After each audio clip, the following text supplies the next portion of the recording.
for which the book was made has,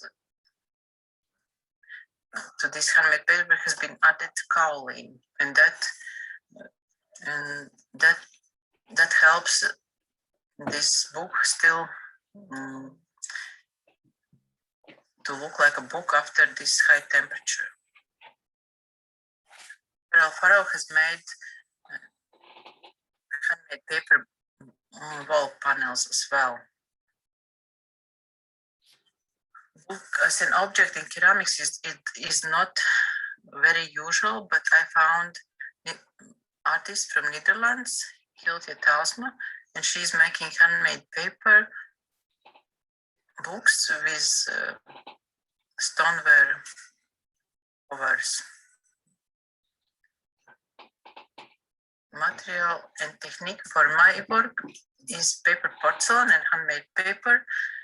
Paper porcelain with additions of linen pulp and pulp from cotton rag from jeans.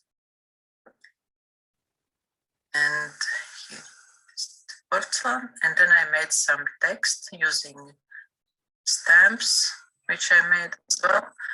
And here you can see the name of the book, Paper, Paper, and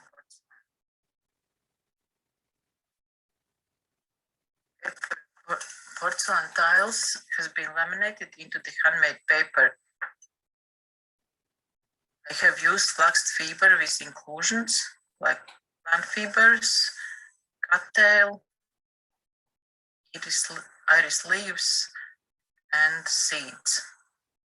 Stoneware with flax fiber and seed additions was used for making stoneware boxes for my books. Book forms and variations. Here I actually made 5 different books. A4 book in stoneware box, A5 book in stoneware box, blue tunnel book in stoneware box, light beige separate page tunnel book, and link stitch A4 sample book. A4 book page 1 with text, page 2 with linen thread included into the paper and in paper porcelain as well. Fiber porcelain and paper. Here is the book in stoneware box. Smaller book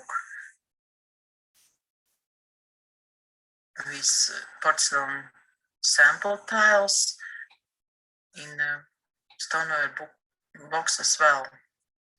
Blue tunnel book and the separate page tunnel book in stoneware box. A4 sample book.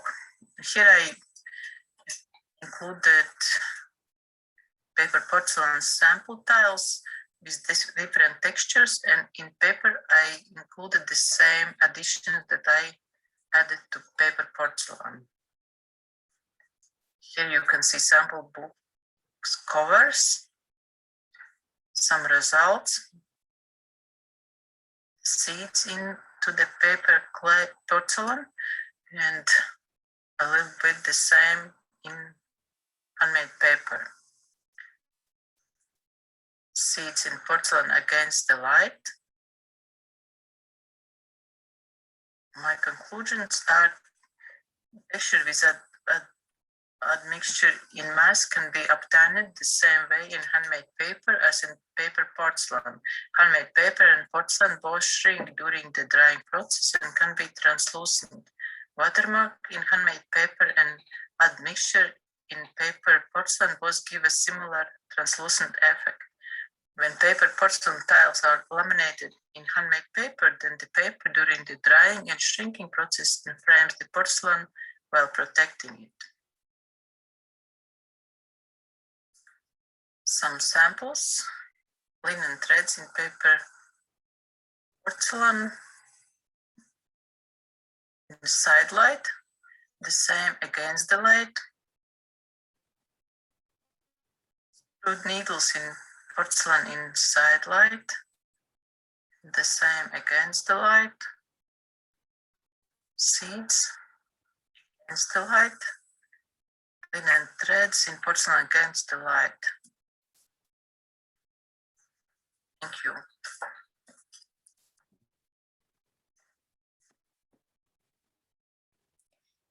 Thank you very much, Ilze. Sorry about the sound. I didn't realize it. If I have mute, you cannot see you cannot hear the video. Okay, thank you. So let me see if we have any questions about your presentation.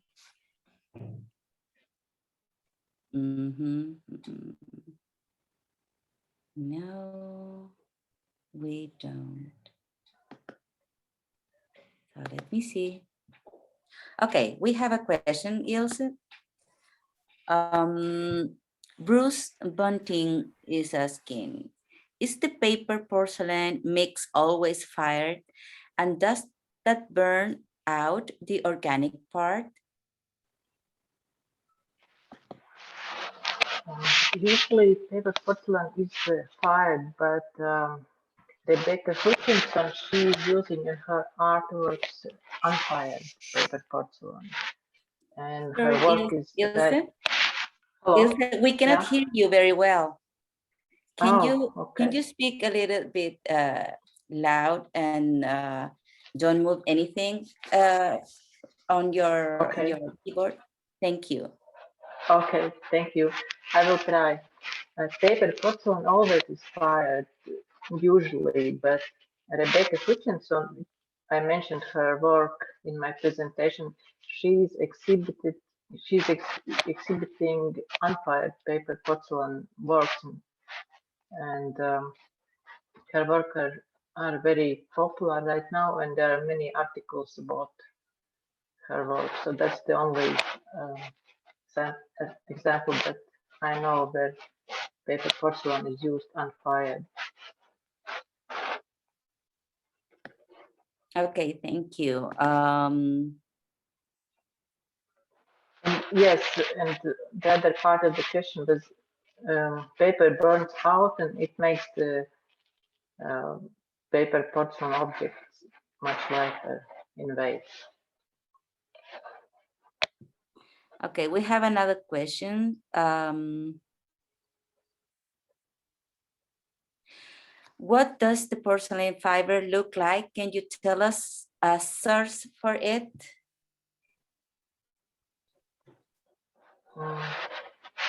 Maybe you can write it on chat. I didn't really understand the question. Could you? Okay.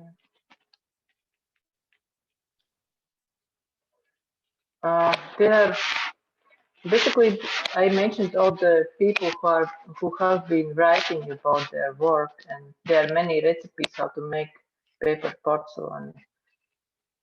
So, if you can see my presentation again, then you can.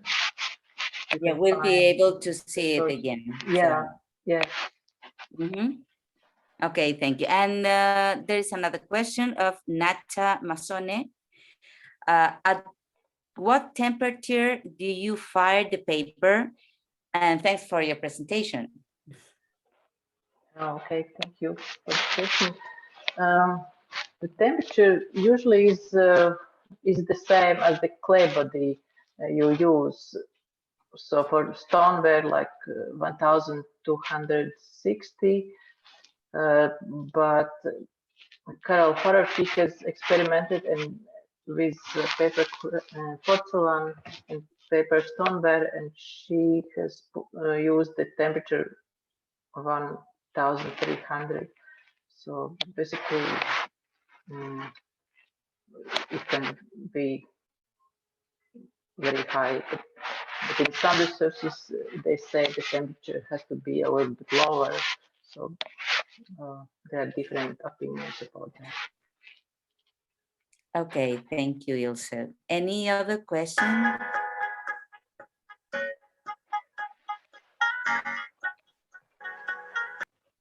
Okay, thank you very much, Ilse, for your presentation.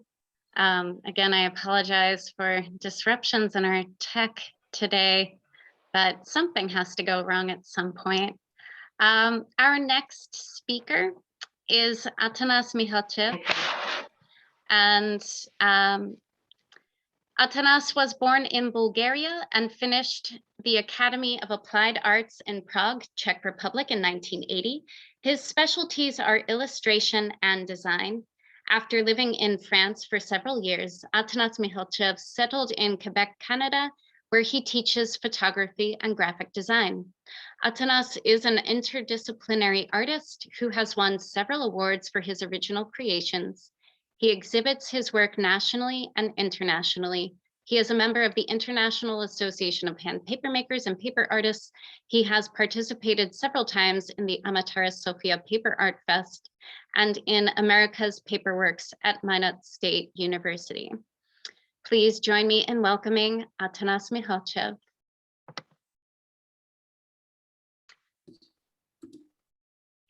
Nee, mag niet, nee, video. Okay. Hello. Hello and welcome. My video. We are unable to, I'm Atanas' daughter. We are unable to start the video. Here, start. Okay, there we go. Thank you. Oh, yeah.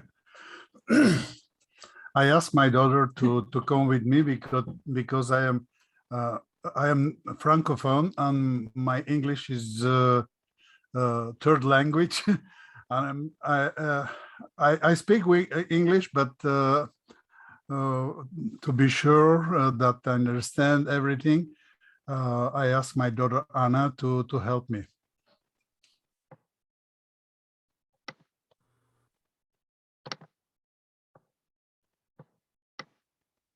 So should we start with the presentation? Yes, please. If you are ready, if you would prefer for me to play it and share my screen, I have the recording. Yeah, Yes. You'd like me to play the recording? I have. No, yeah, I think it would be easier if you play the recording. Yeah. Okay. Mag die camera te zetten? Huh? Mag die camera te...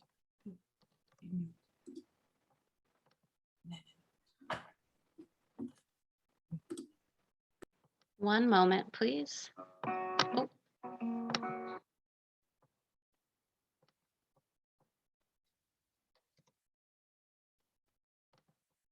Okay.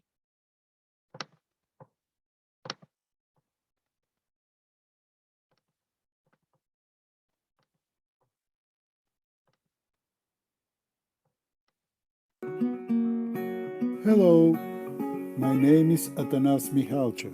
I am a graphic designer and paper toys producer. My company, Hertia Toys, produces paper toys and paper objects. I would like to develop a reflection about the paper toys. The question is, are paper toys just miniature models, or can they have aesthetic value and be considered as pieces of art? I designed my first paper toys during my studies in Prague, Czech Republic 40 years ago. It was a semestrial assignment to design a thematic paper toy. I selected the firefighter profession. In the era before computers, I made this project by hand. I used brushes, tempera, and rapidographs. This is my final version of firefighters with Canadian uniforms. In my research, I discovered the two main families of paper toys: origami, ori meaning folding, and kirigami, kiri meaning cutting. Classical paper toys belong to this family. They can be also folded and glued.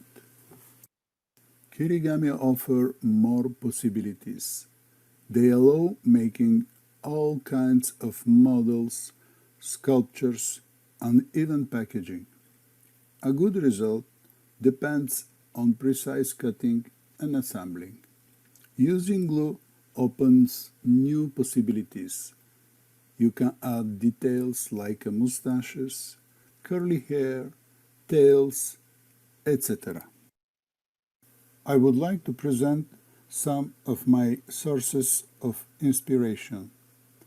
Nativity scenes, soldiers' uniforms, miniature home theater, dress-up dolls, paper circus, pre-cut design.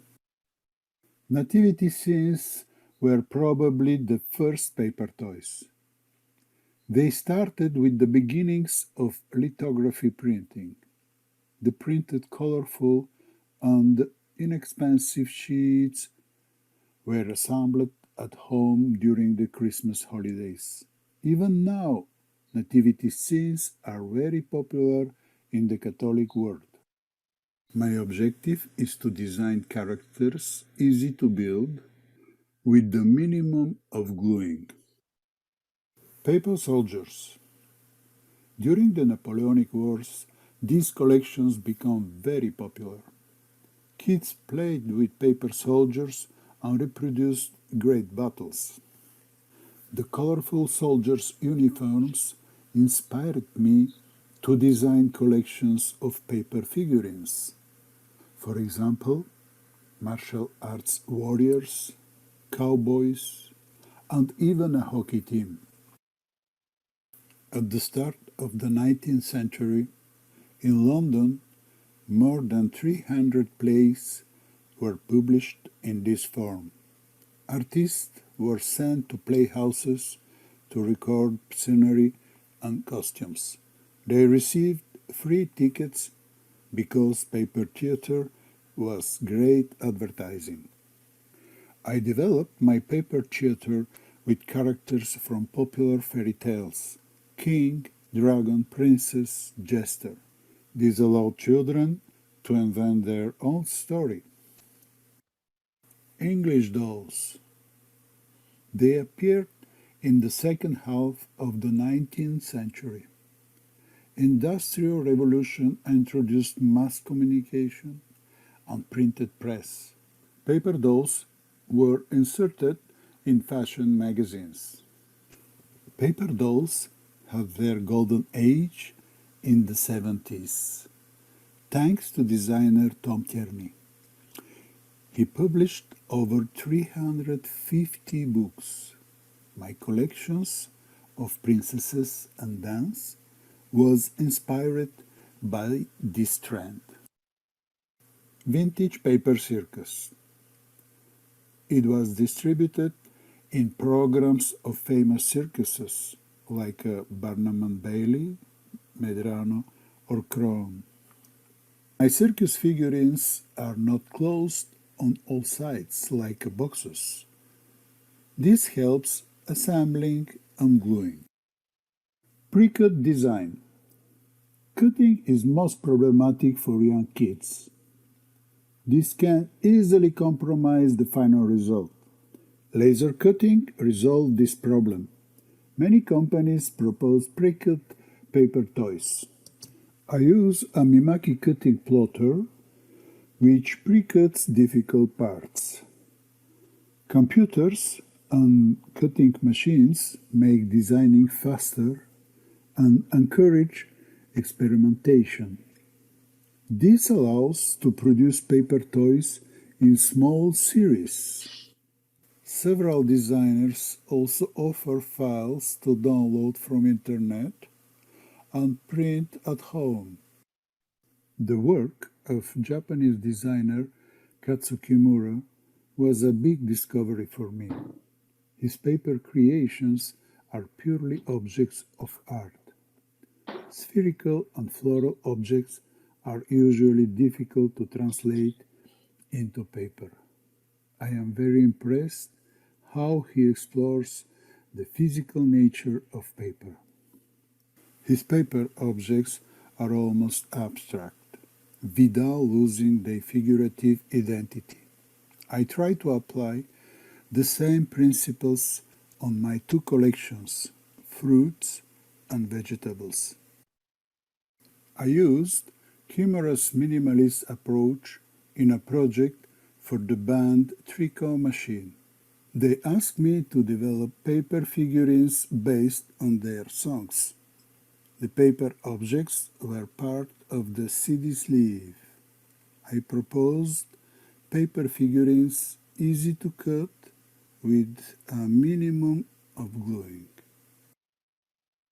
I keep this minimalist approach in my greeting cards design. I try to reduce the difficult cutting parts. During the pandemic, I realized my secret dream, using fire with the paper object. This property of paper is not often used. My virus to burn is my declaration of hope. I hope to go soon diving with my daughter Anna. As a result of my nostalgia, I have developed a scuba diver figurine. Polygons method is more and more popular. 3D virtual sculptures are converted to polygons. Pepakura software convert the polygons into flat details for cutting and assembling.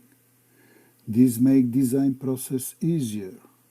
It's not necessary to produce so many prototypes, but it can also result in artistic uniformity. Sometimes this method produces so many polygons. Assembly becomes problematic for young kids. Bauhaus.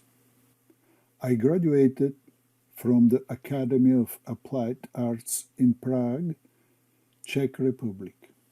Teaching in our school followed the tradition of the Bauhaus school. We were influenced by concepts of Joseph Albers. His famous preliminary course from the beginning of the 20th century left a big impression on me. The concept was to acquire experience with the materials. Students tested properties of paper, such as flexibility or rigidity. During the exercises, students created abstract paper objects without practical utility. Joseph Albers' motto was, "Try before you study." The course stimulated constructive and creative thinking. It showed how a simple fold can transform a soft sheet of paper into a rigid structure. My specialty was graphic design, but those lessons had a big influence on me.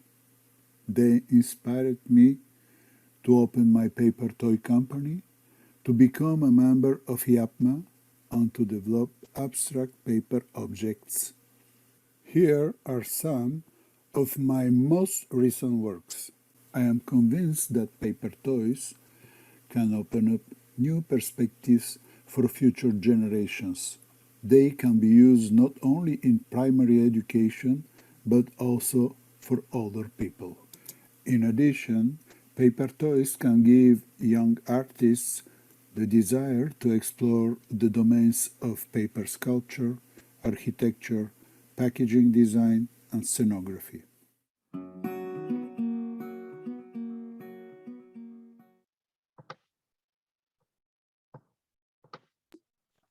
Hello. Thank you very much, Atanas, for that wonderful presentation. Thank you, thank you. Thanks to IAPMA for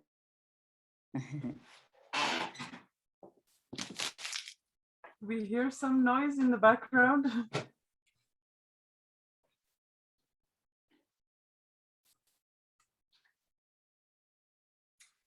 If you have a question, I'm here.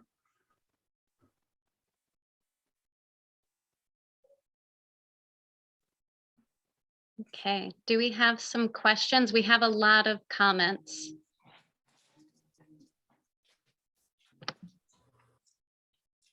Do you want to perhaps go ahead and read some of the comments or questions?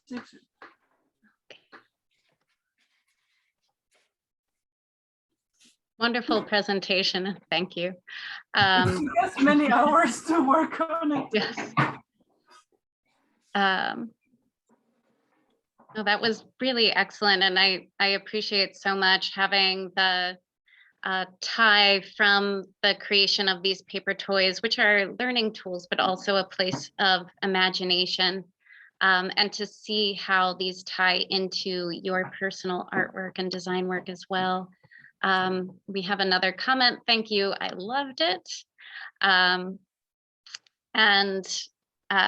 You know, I think this approach of cutting, folding, and gluing to work with found papers, but to add your own elements of design is such a strong approach to how you do this. So a question from Nacho Mason, could you tell briefly how you make your sculptures? Oh, first of all, I start with the sketches, of course, on paper. It's an old method. Then I try to make the small prototypes roughly on the non-expensive paper. And if the model is stable and valuable, I try to make a clean path on Illustrator. I scan first of all the sketch, and then I make a clean path on Illustrator, Adobe Illustrator, and then I use Mimaki plotter to cut on Fabriano paper the final models, different size, and after assembling with gluing or not, I choose the optimum size, because if it's too big, it's not stable. That's it. I combine the different kind of color paper, but I use Fabriano. I use Fabriano paper because it's the very rigid and not too thick, too heavy. It's ideal for this sculpture, and color is very nice.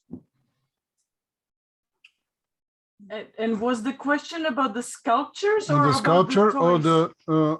or the this is one example of my paper toys. It's almost the same without cutting on the plotter. This is for commercial production. I have, this is my emballage and packaging, and inside we have different figurine to cut, fold, and glue it. And you designed them on computer? This the same principle. Final product is designed on computer, of course, but the path is clean path is finished in computer, printed offset or digital print. Wonderful.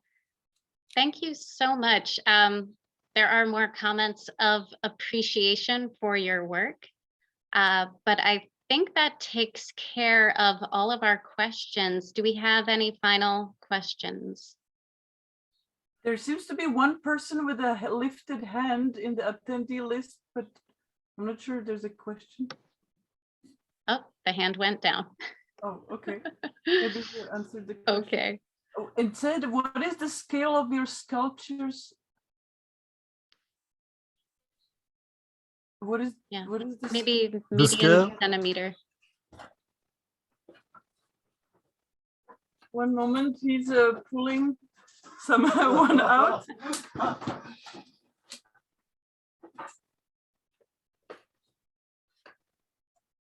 For example, it's so almost this size.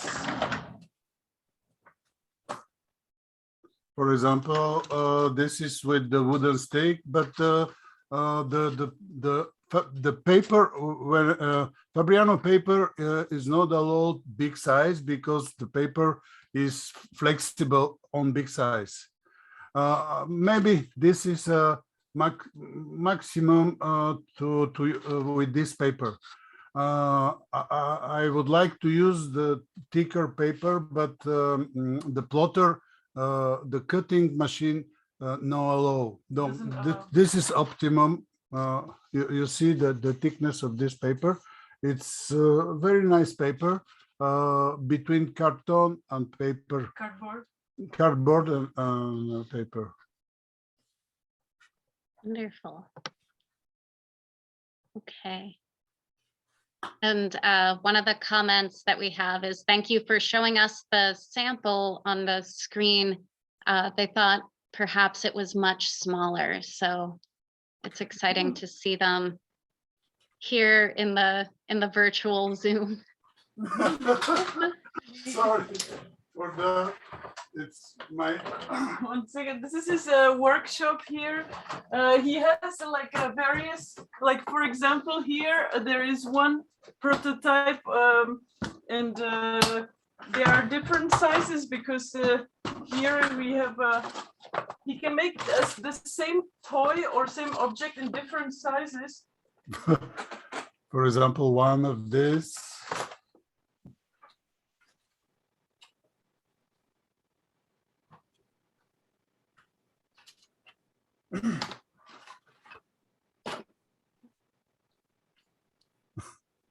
Beautiful, thank you. Oh, it's my pleasure. Okay. And here's one of the latest products. Yeah. Yes. It's wonderful to see those in your hands and to really get a feel for the scale of those. Yeah, and you see the perfect shape because it's a mechanical cutting, not with the scissors, and the perfect electronic path. This is a beautiful technique to make a perfect cut with the cutting machine. How do you glue this white thing? Oh, it's a little Slow? yeah, the small quantity of glue on bottom, and that's it. Wonderful. Okay, thank you so very much, Atanas, for sharing your work with us. Oh, thank you, thank you. It's a pleasure to be able to share that presentation after you were supposed to present in 2018 in Sofia. So unfortunately, we are not in person, but I am thankful to have your presentation. Thank you. Thank you very much. Okay, we are going to move on to our next panel. And okay, and Lynn Suries, I am going to introduce you. This is working with paper pulp in a time of change. Lynn Suries is a 2016 Smithsonian Artist Research Fellow and now Research Associate at the Smithsonian Institute National Museum of Natural History and Drawing. President of North American Hand Papermakers from 2018 to 2020, she exhibits and teaches internationally and was guest editor of the 2016 Hand Papermaking magazine on the papermaking of Italy. Welcome, Lynn, and thank you. Thank you, Nicole. I'm going to be presenting with my panelists, John Babcock, Joan Hall, Michelle Samour and Peter Sowiski. So I'll share my screen and get the presentation started.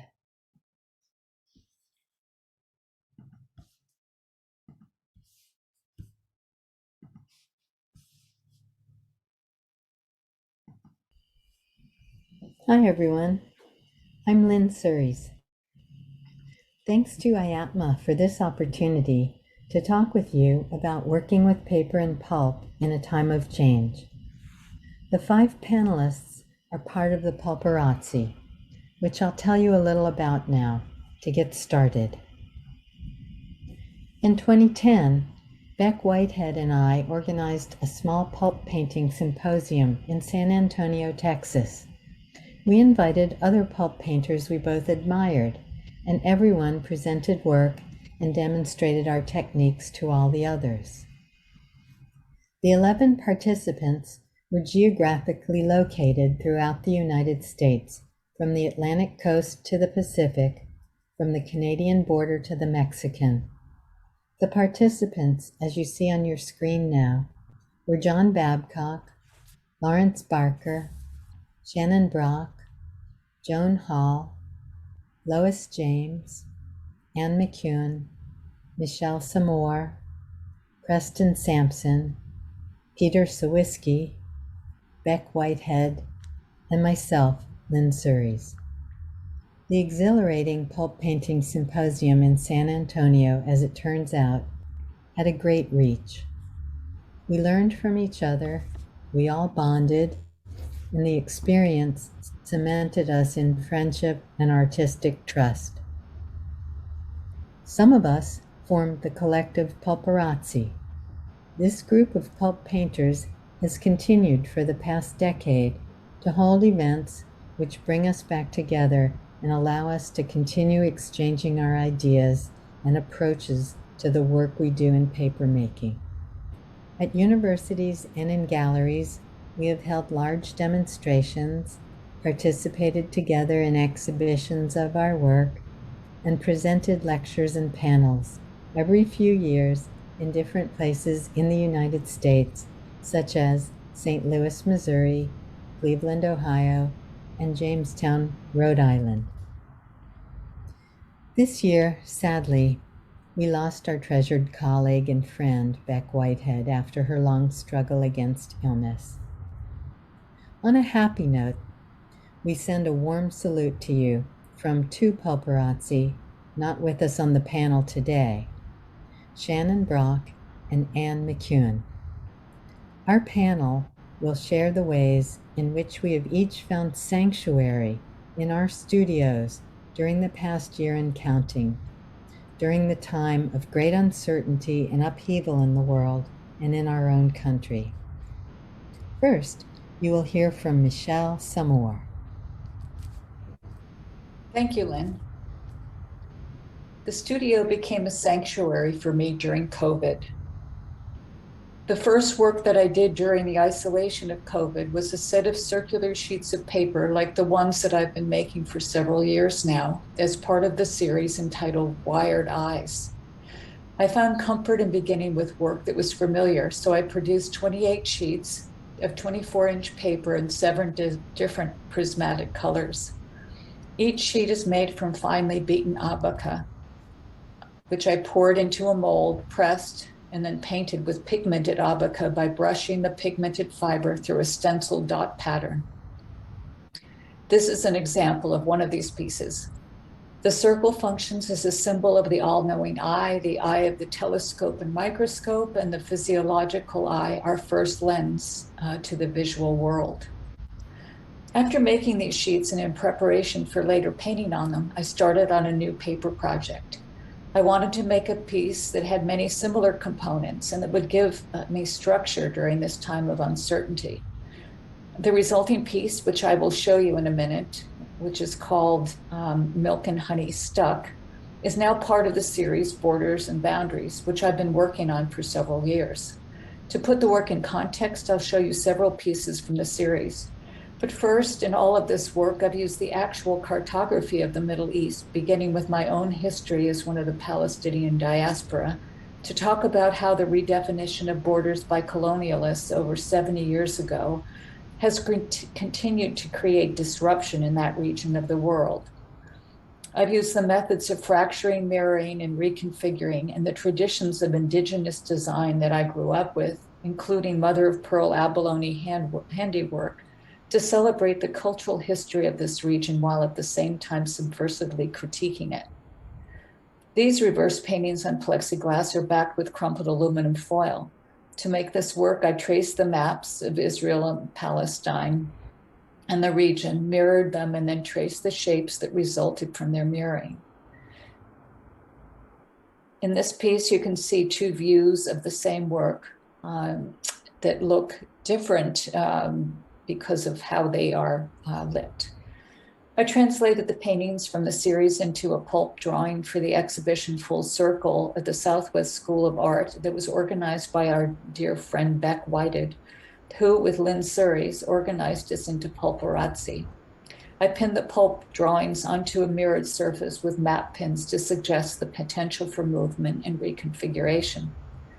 I went on to make a series of mother of pearl pieces using the same design, mounting them on burnt wood instead of colored foil. So research has been an important part of my practice, and I wanted to delve deeper into some ways of speaking about land and organic life, and the isolation of COVID provided a perfect opportunity for me to do that. Doing this research, I found parallels between habitat fragmentation, the effects of geographic fragmentation on biologic diversity, flagella, the means of movement for microscopic organisms, plant metamorphosis, root structures, the concept of being uprooted, and cell division, thinking about the division of Palestine to create Israel and the subsequent clusters of settlements. So in my piece, Milk and Honey Stuck, I began by embedding mother of pearl acrylic cut into the shapes again of Israel, Palestine, the West Bank, Gaza, Jerusalem, and the settlements, as well as the resulting shapes occurring from the cartography's mirroring, and placed them into wet sheets of overbeaten abaca, which I pigmented various colors of honey. Once the sheets dried, I painted on them with values of white gouache. The embedded land masses transformed into biological specimens, creating a tension between stasis and potentiality, the search for the promised land, the land of milk and honey, and suggesting a re-examination of land as a malleable, movable, biologic, and political construct. So thank you, and now I would like to introduce my friend, Peter Sowiski. Hello, and thank you, Michelle. As you can see, I'm a pulp painter. I've been working in pulp painting for a long time.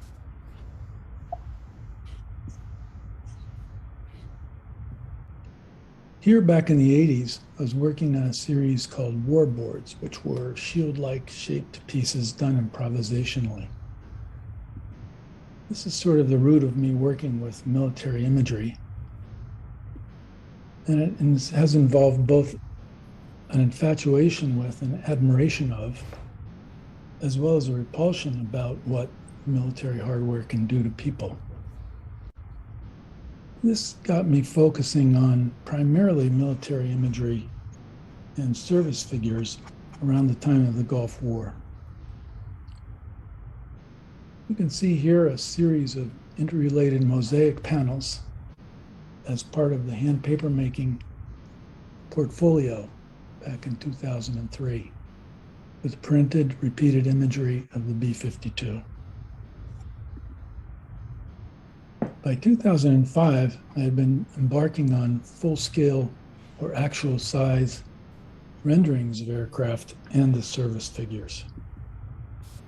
I work on poured or floated sheets, usually with an abaca and kozo base layer, over which I either mix in pigmented cotton or abaca pulps, or overlaid with basted washes of colored pulps.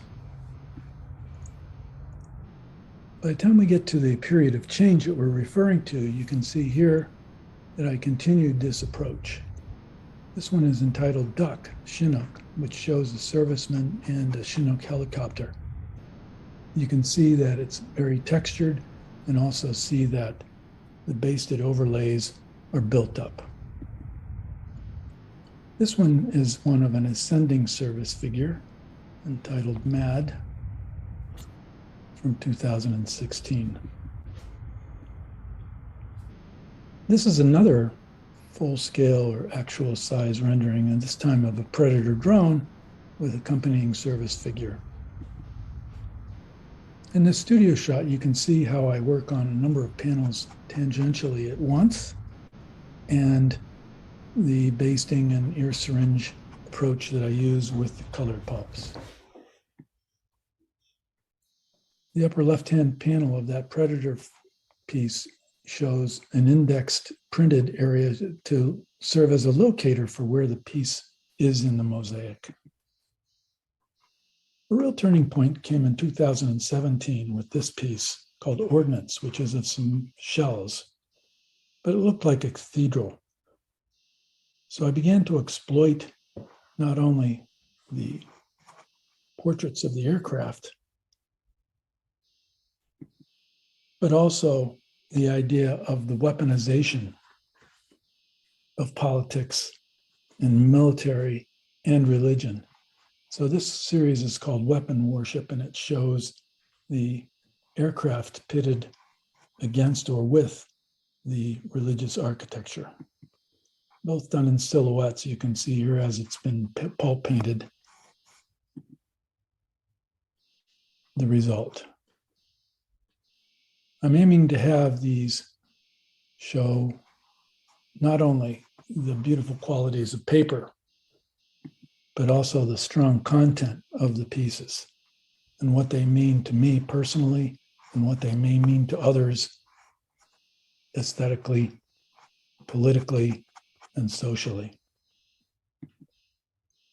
And the detail here of the Gothic side of that piece, the B-52 piece, after which, looking at the textures and color overlays, I would like to introduce Joan Hall, a friend of mine for a long time. Thank you.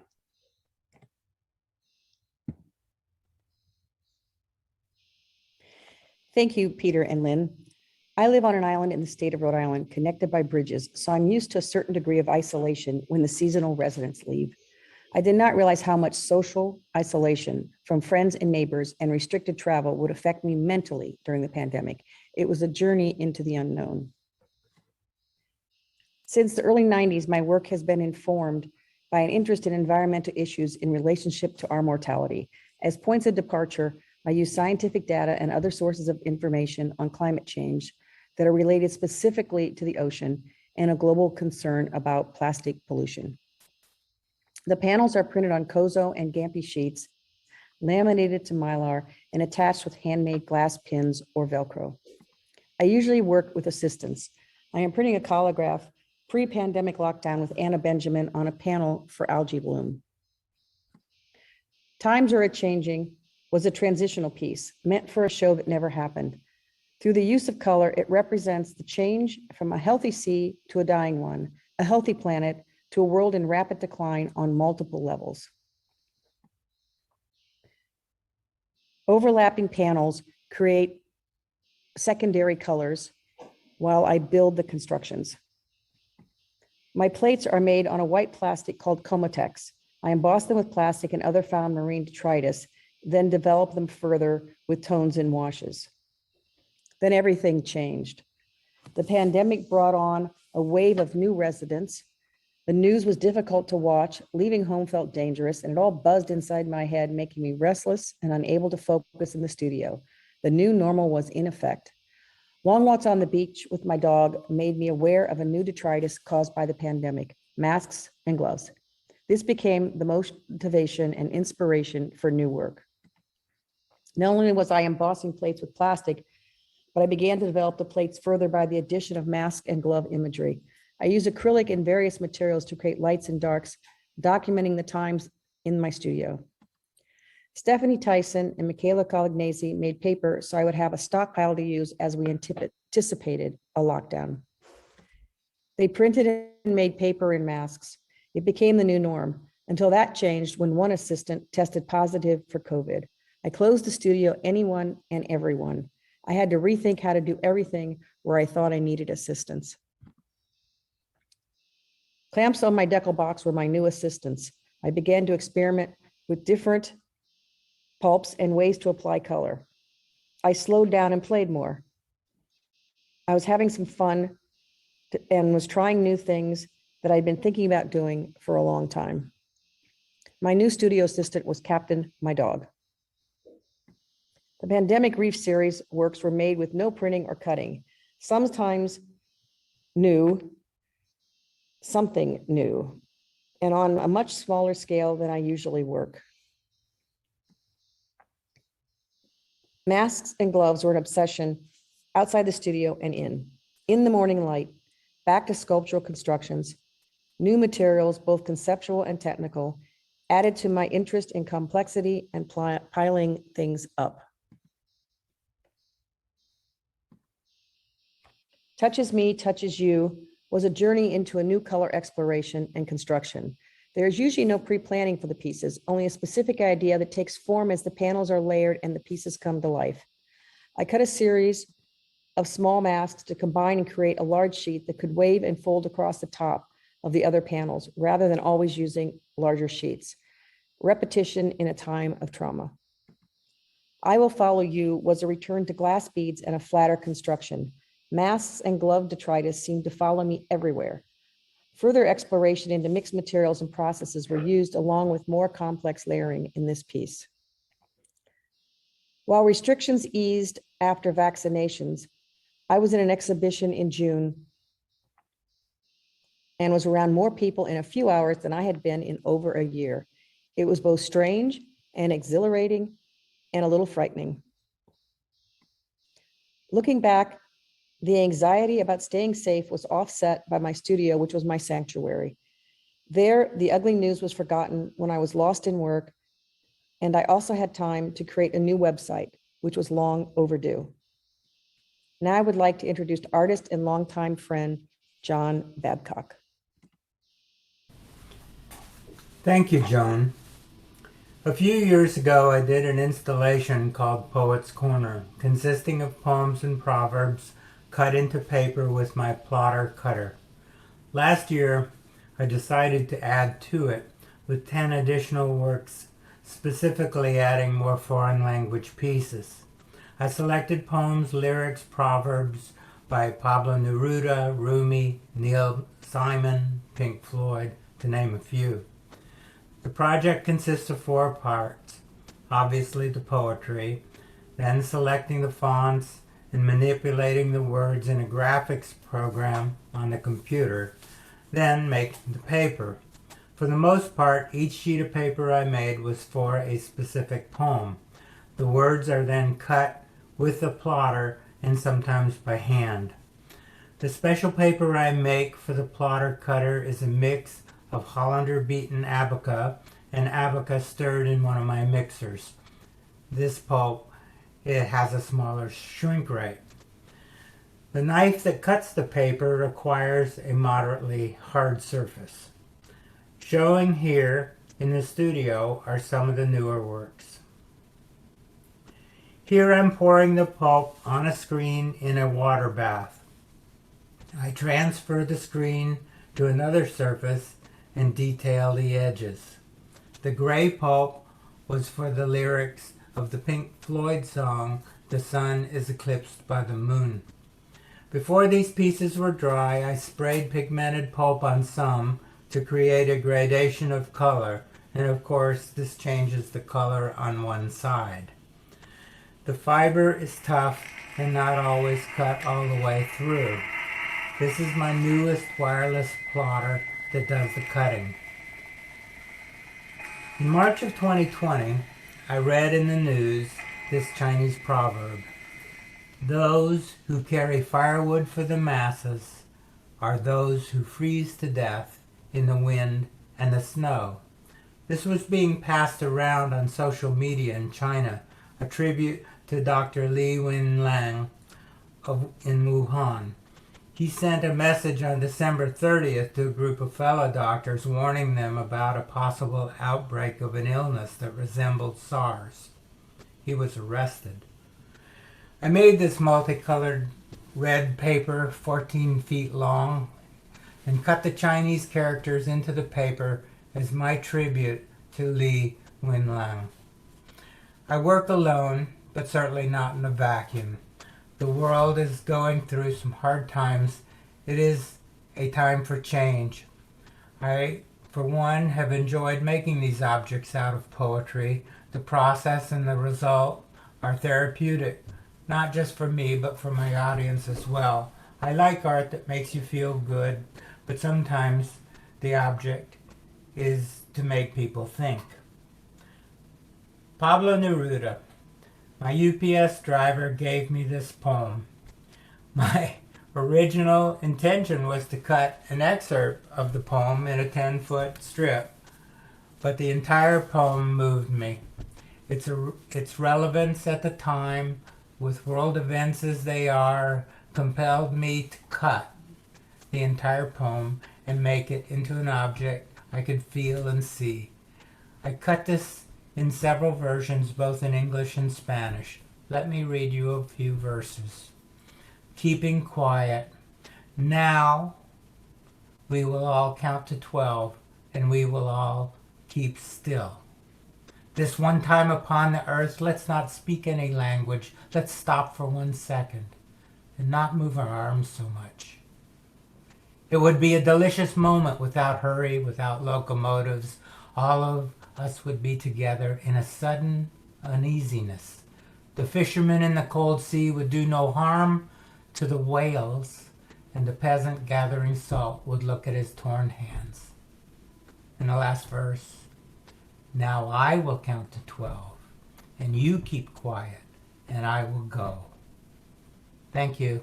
And now I would like to introduce my good friend, Lynn.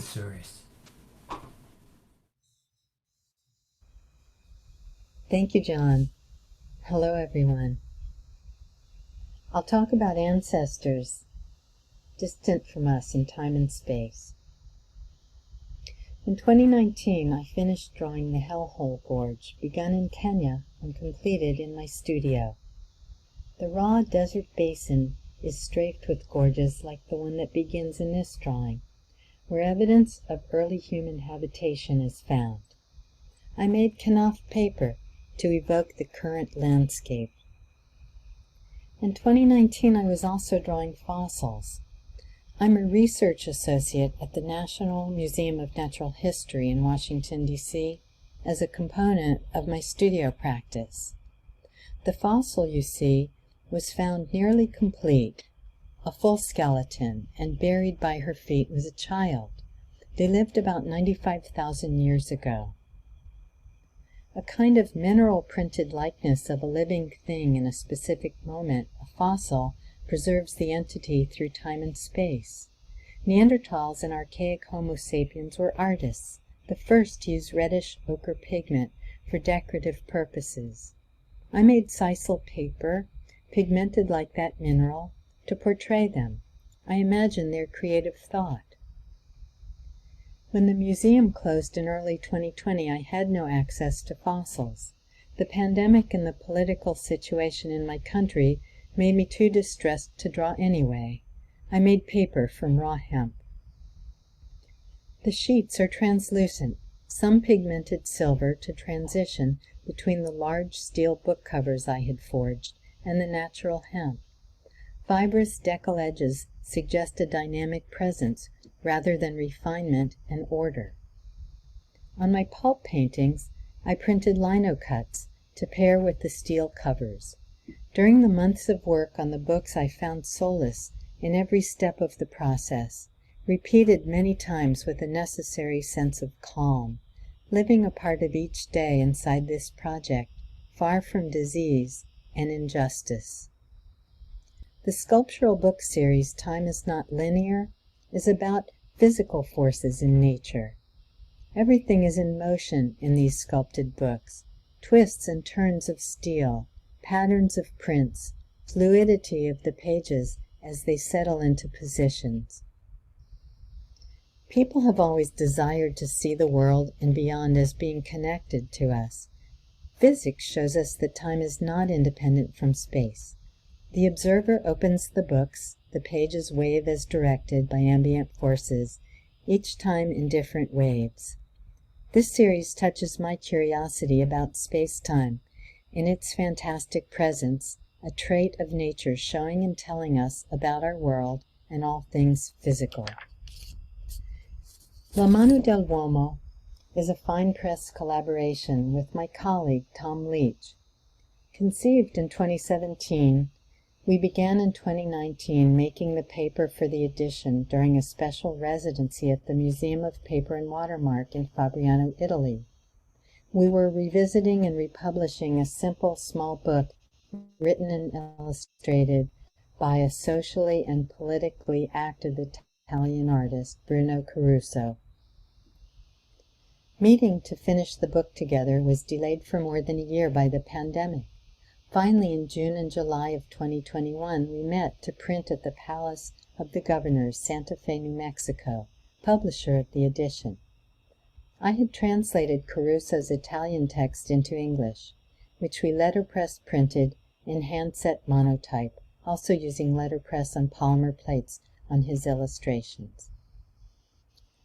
The large format handmade paper, hand-bound book, and handmade cases are an homage to the original small libretto made 50 years ago by Bruno Caruso as a New Year's greeting. La Mano dell'Uomo is a tribute to the human hand, capable of beautiful artistry, craft, and ingenious invention, but also of destructive actions in concert with the human mind. These final images whisper about what else I've worked on in 2021, reaching back to my fascination with our earliest ancestors, unable to be at the museum as the pandemic and the social ills of my country continue. I've researched, drawn, and carved these plates of ancient fossil human footprints. Papermaking for the project began in late summer 2021. Thank you. Hi, everyone. Next, we'll have a short conversation together, and let's see where it goes. First, I want to ask Joan, you had made some comments about sanctuary that might be an interesting opener for our conversation. Well, I think as artists, all of us saw our studio as a sanctuary, because that's where we went to sort of remove ourselves from what was going on in the world. But it's something I think we always do naturally. So we just kind of stayed in the studio more. That's right. I think for all of us, plus many other artists, that was a big plus during this time, was that we had that, where most people would stream movies or something. We had the additional benefit of having our own sanctuaries, our studios. And I felt too that, my mind was kind of a sanctuary in a way. There were the walls of the studio within which I worked, but then there was my mind. And so it was a sort of a way of sort of withdrawing from the rest of the world. And it made my work, I think, a little bit more intensive, and the work process more intensive too. Like, the studio is always a sanctuary. It's always a place where you just feel really right when you're in the studio anyway. But we certainly had things we had to block out in order to stay, to be comfortable in our lives, in our own heads at least. And, the events of the world, the political, social, and certainly, the pandemic made it really important to be able to relieve your mind. And that studio sanctuary did that. Well, the other thing that I found is that I have not gone to certain conferences, or I've not listened, I've not gone to go to a talk, because I would calculate how much time it was taking me out of my studio, and I would go, I don't want to take that time right now. And there was something great about being able to just flip on my computer and have it in my studio and listen to something while I could keep working. I found that part of what happened during the pandemic was somewhat of an advantage in terms of my being able to work and not having to feel like I had to split my time and choose. Mm. Yeah. Well, John, you had mentioned something that seems like it might take place when one is in a sanctuary setting, and that is the concept of repetition that you saw through your own work and maybe others of us. When I was, during watching everybody's presentation, I was kind of looking for, questions and certainly I found that I didn't have as many questions as I had observations about people's, about our work. I mean, we know each other, so it wasn't so much of a question, but the repetitive motion, I noticed in the presentation that you, for instance, Lynn, sewing those signatures in the book over and over again, sewing signatures, and time is not linear. And then I was looking at Michelle's work in the Land of Milk and Honey Stuck, that the way those root structures seemed like intricately painted in making those landforms, those mirrored landforms, into other real interesting entities of sorts. And then Joan, when she's working on that decal box and then starts cutting all those mylar masks and shapes over and over again, all of these different things. And for myself, when I cut these long strips of paper and cut these poems in the paper, that cutter doesn't cut. That cutter does not cut all my fibers very well. And so, because there's some tough fiber in there, and that little knife, carbide knife, will skip over. And so I'm late at night working, cutting out all the letters and straightening things up. The Chinese piece had to have all these little bridges to hold the centers in, and so I was putting linen thread on the back side to hold all the characters in place, that kind of thing. So it was over and over again, and kind of a cathartic thing one does in the studio, and it seemed quite appropriate during this COVID time. Yeah. Oh, go ahead. I felt that it was cathartic to work repetitively. And there was a sense of security that I felt, that I could make all of those individual sheets of paper and embed my landforms in them.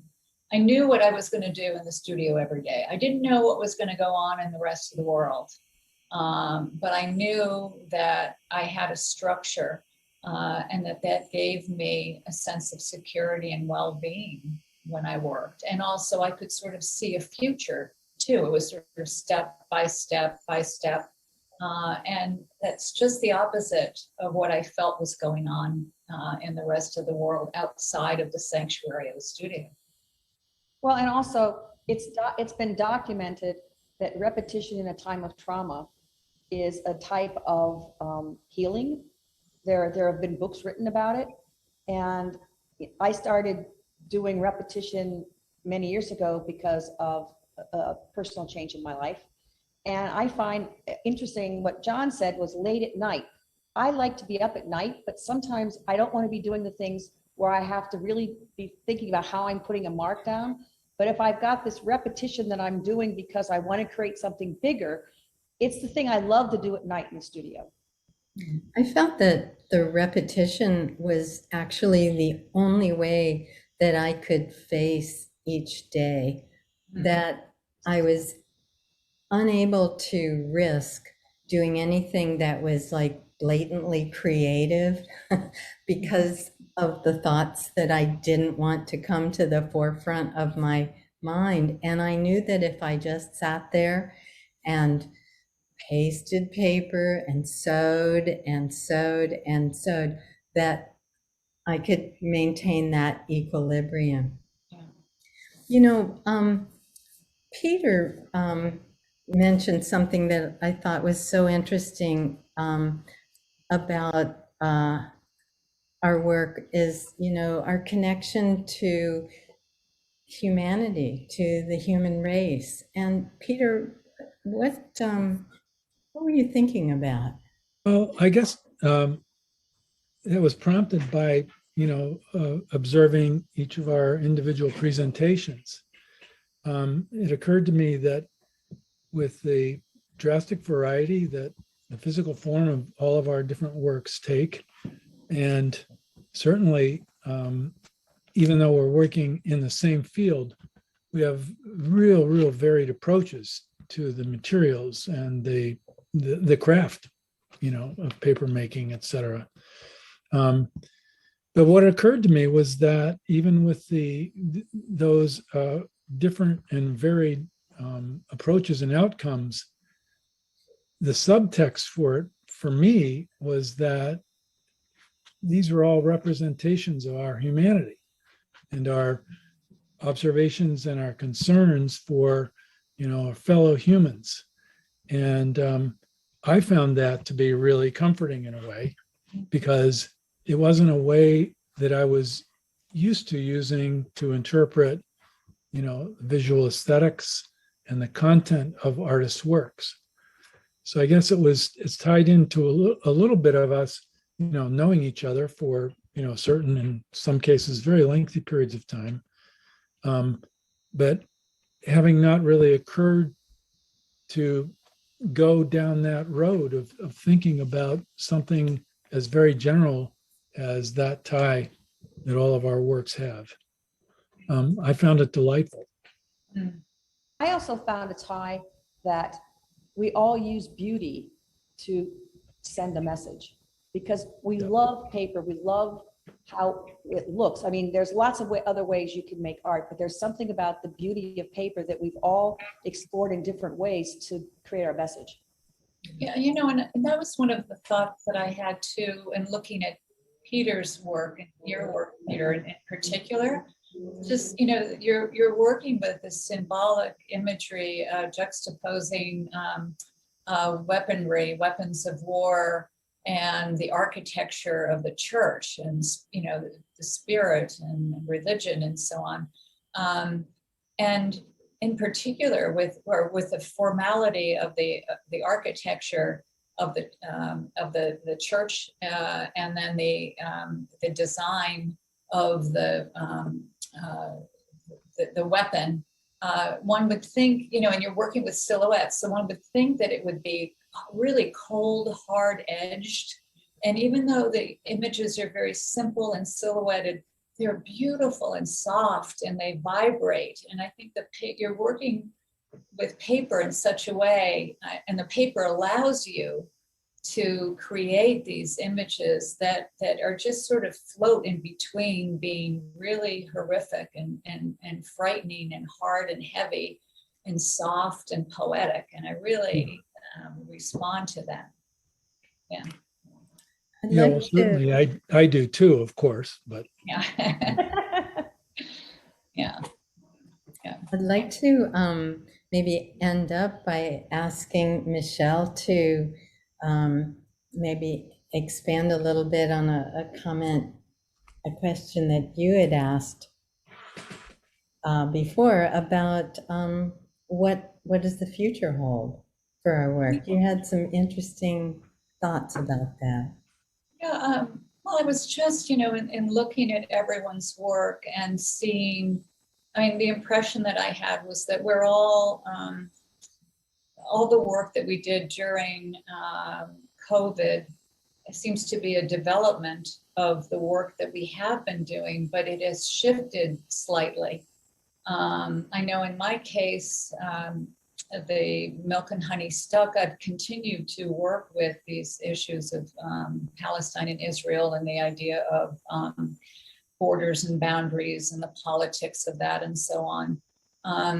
And now I have moved to a more rural environment, and I'm still thinking about that, thinking about roots and branches, and I'm now carving sticks, and I want to embed them in paper, and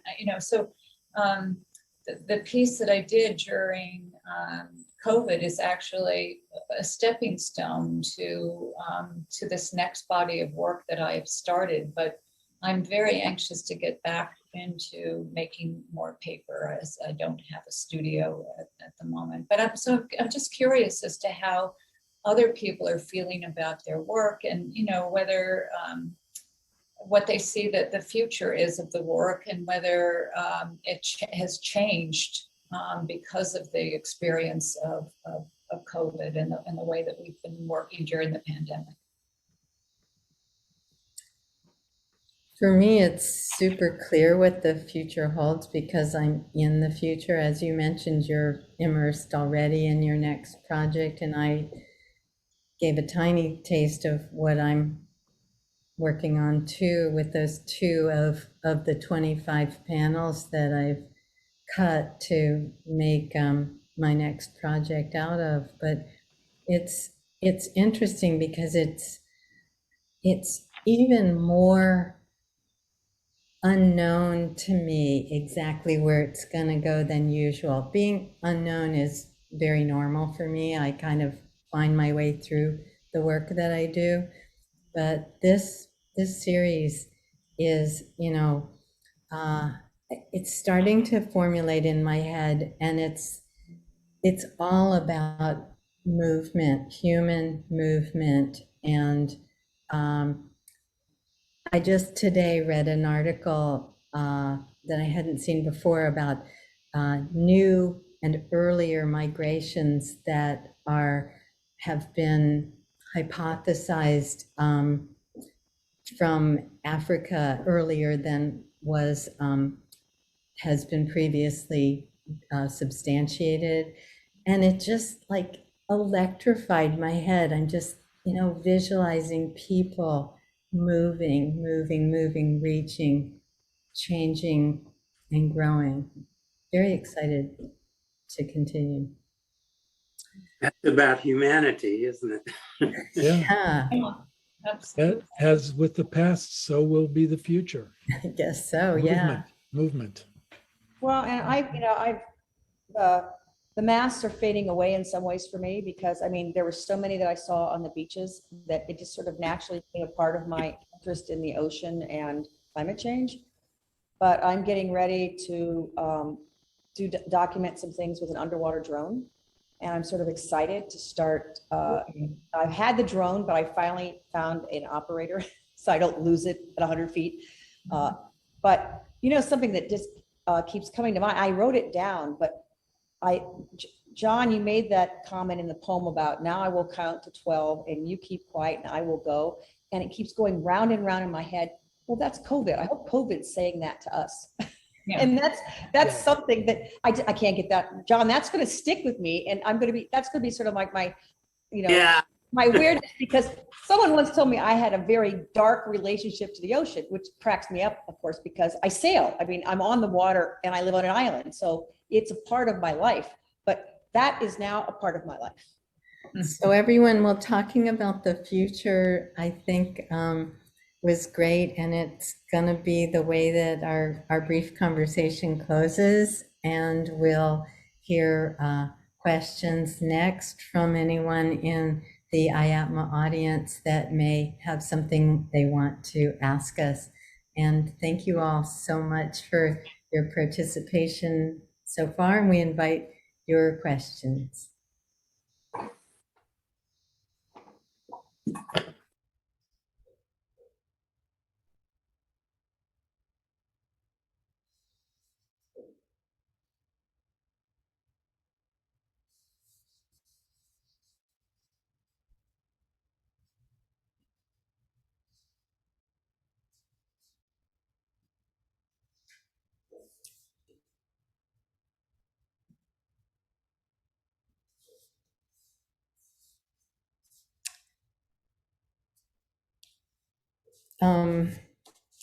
Nicole, are there questions that people have for our panel?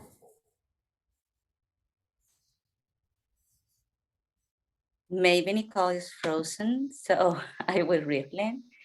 There is a comment, it's not a question, and it said, thank you for a wonderful presentation and thank you for your kind comments about Beck Whitehead. Sure, she's someone who has been, you know, an artistic and also friend, major friend component of our lives for years, and it was a great loss, but she was a trooper. Thank you. I don't know if we have, no, we don't. So, oh, we have another comment, is from Catherine Nash. Oh, Loreto Pilado is saying, hello, Lynn, greetings from the Philippines with warmest mabuhay. Catherine Nash says, is there a way to show the presentation larger and dear Lynn smaller? Oh, it's about the screen. The video, oh. Yeah, I thought. Sorry, I mean, I just did full screen. No, everyone has to configure the screen. You can do it, but yeah. Okay, now there is another comment from Catherine Nash. He said, what a wonderful work. Thank you so very much into the skies, under the ground and below the surface. Rich. I want to thank you all for the presentations and conversation. Yeah. Thank you very much, guys, for this presentation, and congratulations on your artwork. Thank you. And the collective work. Okay. Okay. Thank you very much. It's a pleasure.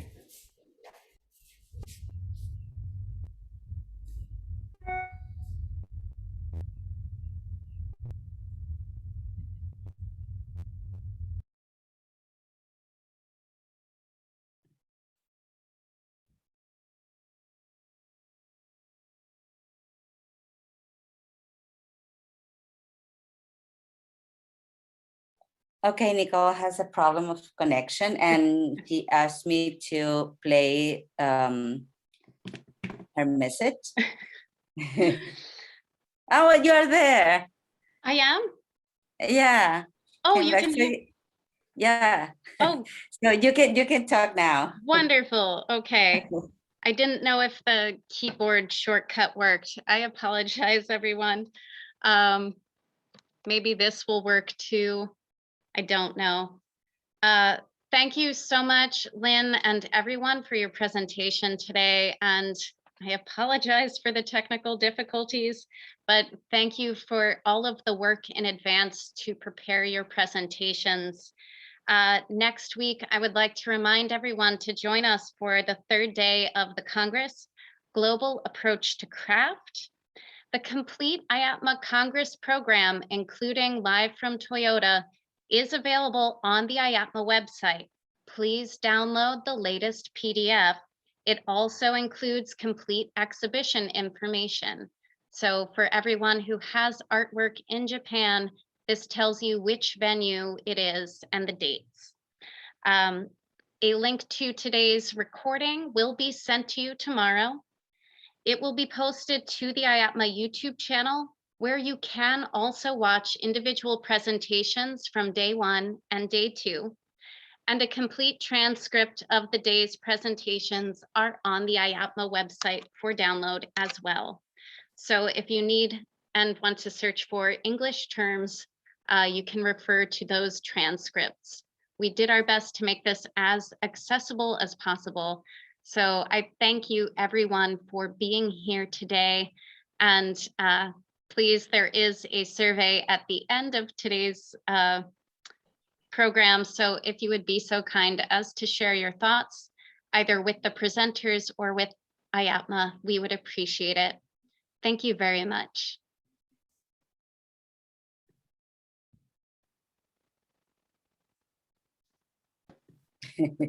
Thank you. Clap, clap, clap, clap, clap. Thank you, everyone. And Carolina, if you can end the webinar, I suppose. Okay. So have a nice weekend. Yeah. Bye-bye. See Thank you you. next weekend.